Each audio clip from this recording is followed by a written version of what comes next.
Hello നമസ്കാരം. ബംബി കിച്ചനിലേക്ക് സ്വാഗതം. ഇന്ന് പോകണം. ഇന്ന് 3 ദിവസം ആയില്ലേ, ഇന്ന് 4 ഇല്ലേ. എന്നിട്ട് എല്ലാവരും ഭയങ്കര തിരക്കൊക്കെയാണെന്നറിയാം. എങ്കിലും ഞങ്ങൾ ഓണത്തിന് വീട്ടിലോട്ട് വന്നതാണ്, അച്ഛൻ്റെ അടുത്തോട്ട് വന്നതാണ്. അപ്പോൾ എൻ്റെ ഇവിടുത്തെ വീട് ഞാൻ കാണിക്കാം. ഞാൻ ജനിച്ചു വളർന്ന വീട്.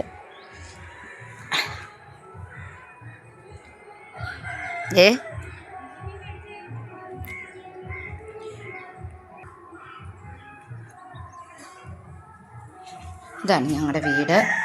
കണ്ട് ഏറെക്കുറെ ഈ ഒറ്റ മുറികൾ, കുഞ്ഞു വീടാണ്. ഒരു മുറി കയറി വരുന്നൊരു ഹാള്, പിന്നെ ഈ ഒരു മുറി, ഇവിടെയാണ് അച്ഛൻ കിടക്കാറ്. പിന്നെ ഒരു കുഞ്ഞടുക്കള. ഇപ്പോൾ അടുക്കളയിൽ ഓരോ സാധനങ്ങളൊക്കെ, ഇപ്പം പാചകത്തിനുള്ള സാധനങ്ങളൊക്കെ കൊണ്ടുവച്ചിരിക്കുകയാണ്. കുഞ്ഞൊരടുക്കളയാണ്. ഇത്രയൊക്കെ ഉള്ളൂ. അച്ഛനോട് ഒറ്റയ്ക്കാണ് താമസിക്കുന്നത്. 2 വർഷത്തോളമായി ഞങ്ങളെ വിട്ടു പോയിട്ട്. പിന്നെ ഞാൻ വേറൊരു ചെറിയൊരു കൂട്ടം സാധനം കാണിക്കും. കിറ്റ് കിട്ടിയതായിട്ടോ. ഞങ്ങൾക്കാർക്കും കിറ്റൊന്നും കിട്ടത്തില്ല. ഞങ്ങൾക്ക് ഈ മഞ്ഞക്കാർഡർക്കല്ലേ ഉള്ളൂ കിറ്റ്. അപ്പോൾ കിറ്റ് കിട്ടുന്ന സാധനങ്ങളൊക്കെ അച്ഛൻ ഇങ്ങനെ എനിക്ക് വെച്ചിരിക്കും. അപ്പോൾ എന്തൊക്കെയാണ് ഞാൻ കാണിച്ചു തരാം. മുളക് പൊടിയുണ്ട്, പിന്നെ മല്ലിപ്പൊടി, പിന്നെ വെളിച്ചെണ്ണ, പിന്നെ തോമര, പിന്നെ ഒരു പായസക്കിറ്റ് ഉണ്ട്, പായസക്കിറ്റ്, പിന്നെ അത് കഴിഞ്ഞ് ഉണ്ട്. പിന്നെ പയർ, വൻപയർ, പിന്നെ തേയില, ചായപ്പൊടി, പിന്നെ മഞ്ഞൾപ്പൊടി, പിന്നെ നെയ്യ്, പിന്നെ അണ്ടിപ്പരിപ്പ്, പായസത്തിൻ്റെ ഇട്ടിട്ടുള്ള അണ്ടിപ്പരിപ്പുണ്ട്, പഞ്ചസാര,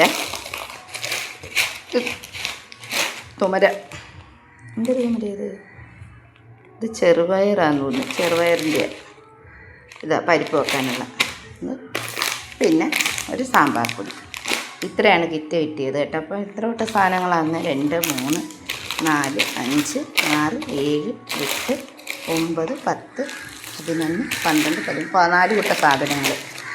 സാധനം നല്ല കിറ്റായിരുന്നു, ഇഷ്ടപ്പെട്ടു. ഇത്രയും കിറ്റാണ്.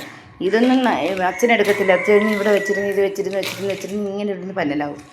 അപ്പോൾ എൻ്റെ അടുത്ത് പറഞ്ഞു, മോളത് പോകുമ്പോൾ കൊണ്ടുപോകണേന്ന്. പിന്നെ അച്ഛൻ പള്ളിയിൽ പോയിരിക്കുന്നു. നീ ഇത്രയൊക്കെ ഉള്ളൂ. പിന്നെ ഞാൻ ഇവിടെ അച്ഛൻ ഒറ്റയ്ക്കായിട്ടോ. അപ്പം കൂടെ നിർത്താൻ ഒരുപാട് ശ്രമിച്ചു നോക്കി. പക്ഷെ അച്ഛൻ വരത്തില്ല. അച്ഛൻ പറയുന്നത് എന്തോന്നറിയാമോ, അച്ഛന് പ്രായം ചെന്ന മനുഷ്യരല്ലേ, അവർക്കുള്ളതായിട്ട് ഉള്ള ഇഷ്ടാനിഷ്ടങ്ങളൊക്കെ ഉണ്ടല്ലോ. അതുകൊണ്ട് പിന്നെ എനിക്ക് സമയം കിട്ടുമ്പോഴൊക്കെ ഞാൻ ഓടി വരും, വന്ന് എന്നെ കൊണ്ടാവുന്ന കണക്കെല്ലാം ചെയ്തു വെച്ചിട്ട് പോവും. പിന്നെ അച്ഛന് ആവശ്യമുള്ളതൊക്കെ ചെയ്തു കൊടുക്കും. അങ്ങനെ പിന്നെ അച്ഛൻ പറയുന്നത്, എന്തിനാ മോൾ സങ്കടപ്പെടുന്നത്, എനിക്കിപ്പോൾ കുഴപ്പമൊന്നുമില്ലല്ലോ, എനിക്ക് എന്തെങ്കിലും ഒരു വയ്യായ്മ ആയി പോവുകയാണെങ്കിൽ ഞാൻ എൻ്റെ കൂടെ വന്ന് നിൽക്കാമെന്നൊക്കെയാണ് പറയുന്നത്. പക്ഷേ നമ്മൾക്കങ്ങനല്ലല്ലോ. നമ്മൾ നല്ല രീതിയിൽ, എനിക്ക് എൻ്റെ കാര്യം പറയും, എനിക്ക് മറ്റുള്ളവരുടെ കാര്യം എനിക്കറിയത്തില്ല. ഞാൻ ഈ ലോകത്തിൽ ഏറ്റവും കൂടുതൽ വില മതിക്കുന്ന എൻ്റെ അപ്പനെയും അമ്മയും. എനിക്ക് വേറൊരാളുടെ കാര്യം എനിക്ക് പറയാനറിയത്തില്ല. പക്ഷേ അവരില്ലെങ്കിൽ നമ്മളുണ്ടോ? അവർ ഈ ഭൂമിയിൽ ഇനി എത്ര കാലം ജീവിക്കാനാണ്? ആ ജീവിക്കുന്ന സമയത്ത് നമ്മൾ അവർക്കൊരു സന്തോഷം കൊടുത്തില്ലെങ്കിൽ എന്തുവാ? നമ്മളെ വളർത്തി, നമ്മുടെ കുഞ്ഞുനാൾ മുതൽ നമ്മളെ വളർത്തി, നമ്മളെ പഠിപ്പിച്ച്, ഒരാളിന് കൂടെ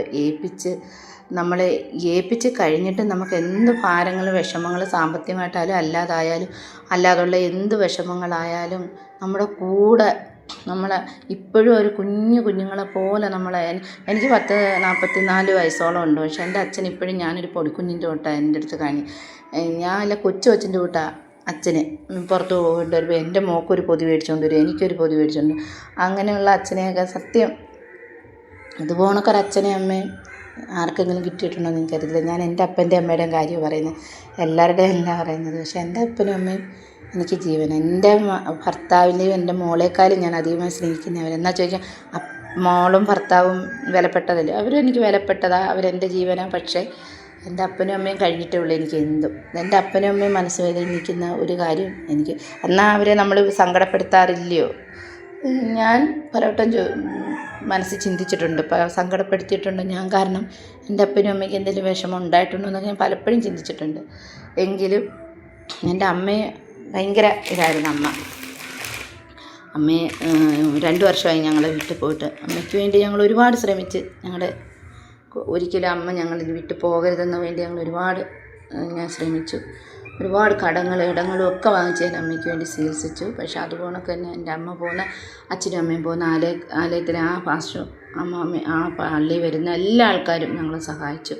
പിന്നെ ഇവിടെ ഈ വീട് വസ്തു വാങ്ങിച്ചു കൊടുത്തു. ഞങ്ങൾ 2 പെൺപിള്ളേരാണ്. ഞങ്ങൾ 2 പേരെയും കെട്ടിച്ചു കഴിഞ്ഞു. അപ്പോൾ പിന്നെ അവർ വാടകയ്ക്ക് താമസിക്കേണ്ട അവസ്ഥയായി. അപ്പോൾ ഞാൻ എനിക്കുള്ള പൊന്നും പൊടിയും എല്ലാം കൂടെ വിറ്റിട്ട് ഒരു 3.5 സെൻറ്റ് വസ്തു അച്ഛന് മേടിച്ചു കൊടുത്തു. ഇവിടെ ഒരു കുഞ്ഞു വീട് വെക്കാൻ ഞങ്ങൾ ഒരുങ്ങി. പക്ഷേ എന്നെക്കൊണ്ട് അപ്പോഴത്തേക്ക് പറ്റാതെ. അപ്പോഴത്തേക്ക് ഞങ്ങളൊരു കുഞ്ഞൊരു ഷെഡൊക്കെ വെച്ചു. അപ്പം ഞങ്ങളുടെ അമ്മയൊക്കെ പോകുന്ന പള്ളിയിൽ പാസ്റ്ററും അമ്മാമ്മയും അവിടെ പള്ളി വരുന്ന എല്ലാവരും കൂടി ഒരു കുഞ്ഞു വീട് വെച്ച് തന്നു. വീട് കുഞ്ഞിതെന്ന് പറയാൻ പറ്റത്തില്ല, നമുക്കിതൊരു സ്വർഗ്ഗമാണ്. കാരണം എന്ന് പറഞ്ഞാൽ ഒരു ഹാള്, ആ ഹാളിനകത്ത് ടൈലൊക്കെ ഇട്ട് ഹാള്, ഒരു കുഞ്ഞൊരു ബെഡ്റൂം, അതുകൊണ്ടൊക്കെ ഒരു കുഞ്ഞടുക്കള, അതുകൊണ്ടൊക്കെ അകത്ത് തന്നെ ഒരു ബാത്റൂമും ഇതെല്ലാം ഞങ്ങൾക്ക് ചെയ്തു തന്നു കേട്ടോ, ചെയ്തു തന്നു. അപ്പോൾ ഒരാൾ താമസിക്കുന്ന വീടല്ലേ, അതിൻ്റേതായിട്ട് പോരായ്മകളും വൃത്തിക്കുറവൊക്കെ നിങ്ങൾക്ക് തോന്നുമായിരിക്കും. പക്ഷേ നമ്മളൊരു പെണ്ണുങ്ങൾ ഒരു വീട്ടിൽ നമ്മൾ വൃത്തിയാക്കി ഇതുപോലെ. പക്ഷേ എൻ്റെ അച്ഛൻ അങ്ങനെയല്ല. എൻ്റെ അച്ഛനെ കൊണ്ട് പറ്റാവുന്നതിൻ്റെ പരമാവധി എപ്പോഴും വീട് ക്ലീനായിരിക്കും, വൃത്തിയൊക്കെ ആയിരിക്കും. പിന്നെ പ്രായം ചെന്ന മനുഷ്യരല്ലേ, അതുകൊണ്ട് അതിലായിട്ട് എന്തെങ്കിലും ഒരു തെറ്റുകുറ്റങ്ങളുണ്ടെങ്കിൽ ഞങ്ങളോട് ക്ഷമിക്കണം. അപ്പോൾ എൻ്റെ ഈ വീഡിയോ ഇഷ്ടമായെങ്കിൽ ലൈക്ക് ചെയ്യണം, ഷെയർ ചെയ്യാൻ, പിന്നെ സബ്സ്ക്രൈബ് ചെയ്യണം. നിങ്ങൾ ഞങ്ങളുടെ വീഡിയോകളൊന്നും ആരും അങ്ങനെ കാണുന്നില്ല, അധികം ആരും കാണുന്നില്ലെന്നറിയാം. പക്ഷേ നിങ്ങൾ കണ്ട് ലൈക്ക് അടിക്കാൻ മറക്കല്ലേ. അപ്പോൾ ഇത്രയേ ഉള്ളൂ ഇന്നത്തെ വീഡിയോ. ഇന്നിവിടെ ഞാൻ വന്നത് അച്ഛൻ്റെ സന്തോഷത്തിന് വേണ്ടി ഒരു കുഞ്ഞ് സദ്യ ഉണ്ടാക്കാമെന്ന് വിചാരിച്ചു. അപ്പോൾ സദ്യ വട്ടത്തിൻ്റെ വിശേഷം ഞാൻ മറ്റൊരു വീഡിയോയിൽ കാണിക്കുന്നതായിരിക്കും. അപ്പോൾ ടാറ്റാ.